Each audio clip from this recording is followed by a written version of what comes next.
I guess Lindsay here with Storybook Family Farm. So one of the things that Tracy and I really, really don't care for about this homestead is the amount of snakes that are here. We do assume that part of why the snakes are so bad here is because of how long this property had been neglected for.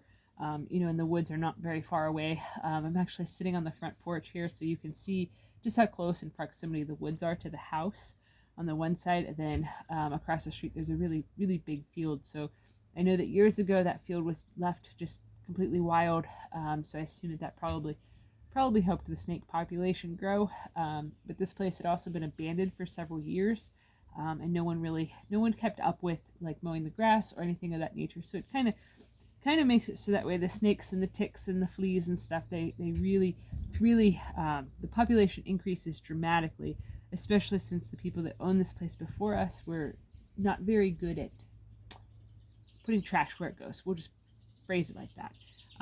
So this morning, which we've seen several snakes already this year, but everything this year is kind of ahead of schedule, and they've all just been relatively small snakes, so they haven't been that big of a deal. But this morning, I was actually doing some housework outside, just cleaning out some rugs, shaking them out, and I had headphones in, so I couldn't really hear it all that well. But I heard a weird noise, and it sounded kind of like the turkey boys were just kind of like chilling by me.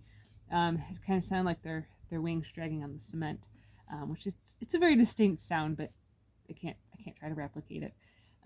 But so I thought that's all it was that I was hearing, but I'm like, I don't see them anywhere, so kind of maybe it's just on like something I was listening to on my headphones and stuff. Like maybe that's where I was hearing the sound. So I didn't think that much of it. So I just continued on about my day, and went back inside, did some other housework, had a dog outside, and while the dog was outside, she was barking like crazy, and I'm like, what is she barking at? Like, there's nobody here. And I looked out the windows, I'm like, there's nobody here. I don't see the turkeys anywhere nearby. Like, normally she'll bark at the turkeys if they're like venturing towards the road, just to try to corral them back. And she's part terrier. She's like, my grandma calls her a terrorist because she's insane. Okay, she has no fear of anything. Like, she likes really big dogs to basically become dominated by her.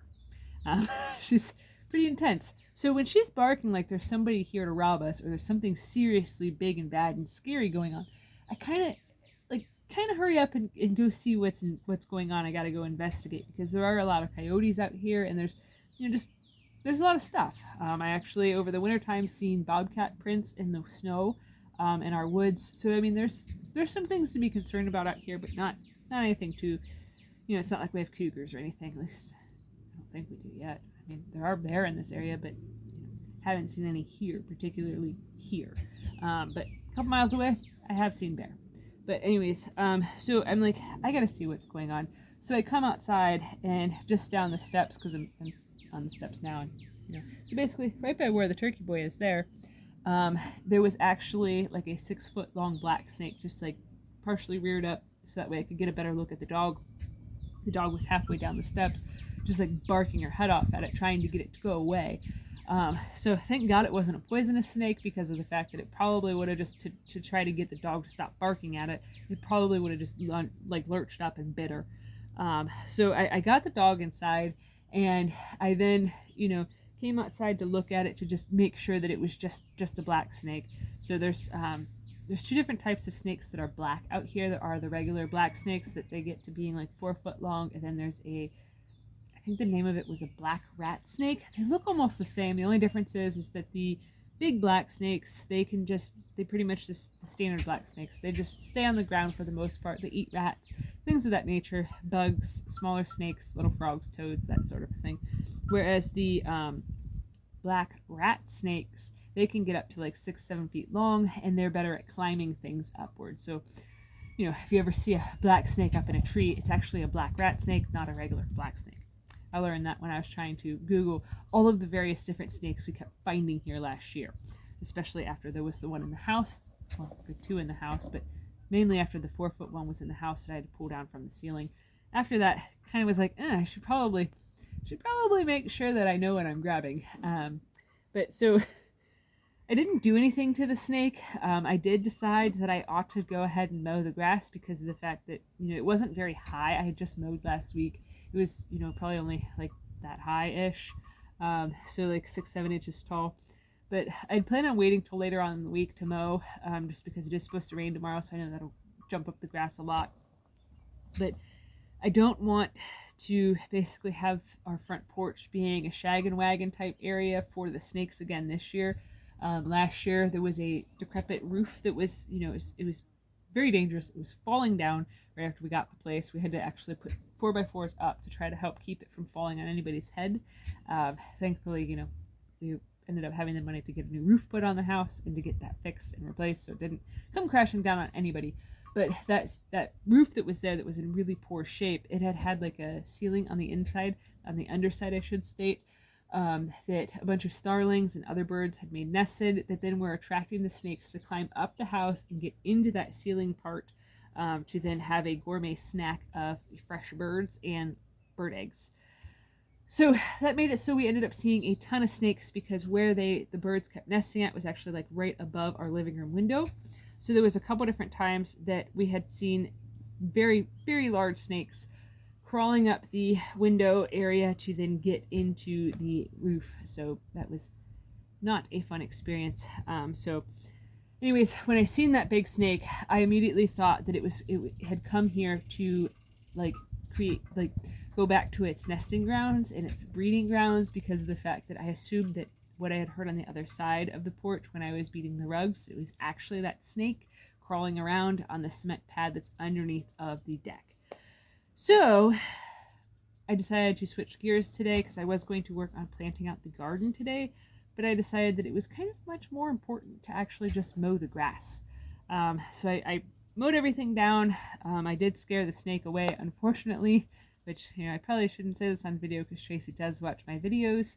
Unfortunately, the snake just kind of slithered closer to the house, so yeah. I didn't see it go in the house, so I do believe that I got everything tucked in and good in the fall, so nothing can come into the house. And based on the very, very minuscule amount of rodents that we had in the house this year, I'm fairly safe to say that I got all of the holes, because we only had, I think, 2 mice, one of which our cat got, and the other one Poison got. So, I mean, that's pretty stinking good for living in the middle of nowhere and having a house that's over 100 years old. So I definitely think I got all the holes that any big snakes can fit into. I definitely think that I got them all taken care of. So hopefully I don't end up having another round of last year around the same time was when we actually found a 4-foot one in the house, and just I don't really want to deal with that anymore. That's kind of one of those things that at this homestead has really bothered us and has really been frustrating for us, is the amount of snakes. So I've been throughout the fall time, and then also into the early winter and early spring, I've spent a lot of time working on getting areas that we could not get mowed last year, getting them all cleaned out so that way more can be mowed, because we know that if you keep the grass shorter, then you're less likely to have really big snakes and you have less of a snake issue.